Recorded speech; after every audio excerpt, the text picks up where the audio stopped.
Swan, rapproche-toi.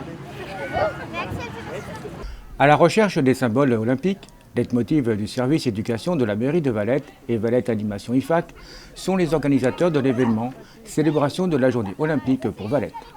Chaque année, le 23 juin, la journée olympique et paralympique est célébrée partout dans le monde, permettant à tous de s'initier au sport dans le partage des valeurs olympiques. Bouger, apprendre et découvrir. Une première à Valette, commune labellisée Terre de Jeux Paris 2024.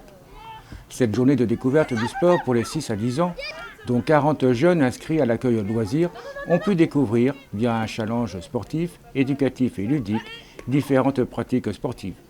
Échanger avec des sportifs professionnels et des supporters de clubs. Aujourd'hui, en fait, on est sur la sensibilisation en fait, au niveau des sports, et notamment avec les Jeux Olympiques qui se préparent. Le fait que Valette soit terre d'accueil, l'objectif en fait était pour les enfants de découvrir des sports qu'ils n'ont pas l'habitude de voir et de pouvoir sensibiliser les enfants justement à ces nouvelles activités. Alors ça se déroule comment ?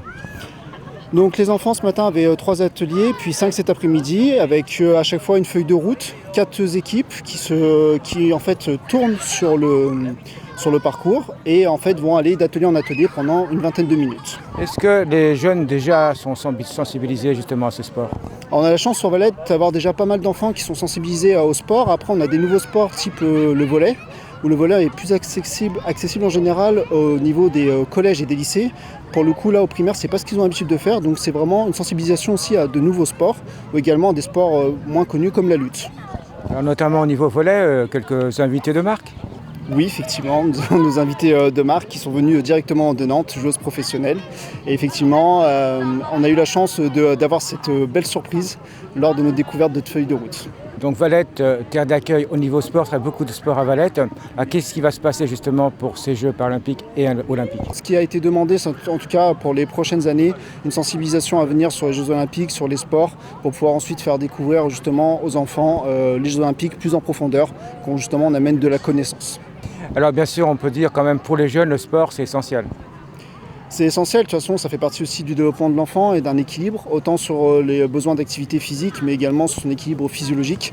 Ça contribue à son bien-être, au rythme de son horloge biologique et ça permet aussi aux enfants donc, d'être plus sereins, surtout en cette période. Alors quelques dates importantes à venir ? Quelques dates importantes à venir. Là, tout d'abord, l'été qui va arriver, donc on va passer l'été avec les enfants sur une toute autre thématique, mais effectivement, dès la rentrée, on va mettre en place avec les équipes des moyens pour pouvoir justement faire davantage de sport. Donc ça sera plutôt sur les mercredis de la rentrée. Donc on se rapproche sur un calendrier court terme, où là on se mettra en lien avec le tissu associatif pour pouvoir mener de nouveaux ateliers.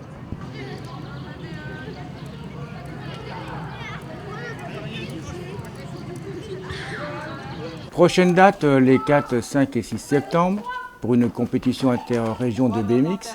700 pilotes sont prévus. Les 10, 11 et 12 septembre, animation de la team L sur le thème le vélo et les femmes. Et le 29 janvier, la nuit du sport, mise en place par l'OMS. Faut tirer, faut essayer de... Voilà son adversaire. Hajime!